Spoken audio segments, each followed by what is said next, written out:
যে এনেকুৱা ধৰণৰ কিছুমান মানুহ ধৰা ভাইৰেল হৈ যায় ন চ' তেওঁৰ কিন্তু একো কোৱালিটি নাই তেওঁ নিজক এক্সপ'জ কৰি তেওঁ নিজক মানে নিজৰ হেৰি প্ৰদৰ্শন কৰি তেওঁ আগবাঢ়ি গৈছে কিন্তু তেওঁক দেখিবা নিজৰ অনুষ্ঠানলৈ মাতি লৈ গৈছে একদম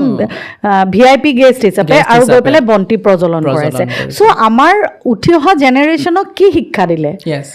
তেতিয়া সেই মানুহগৰাকীক যেতিয়া নি পেলাই ষ্টেজত যেতিয়া বন্তি প্ৰজ্বলন কৰিবলৈ দিব আমাৰ যিসকল উঠি অহা ল'ৰা ছোৱালী সকলোৱে ভাবিব যে তেওঁকতো তেনেকুৱা কৰিছে ময়ো কৰোঁ হয়নে নহয় মানে এইটোৱে আল্টিমেটলি আমাৰ এইটো পইণ্টটো এইটোৱে হ'লগৈ যে আমি দুই পক্ষ দায়ী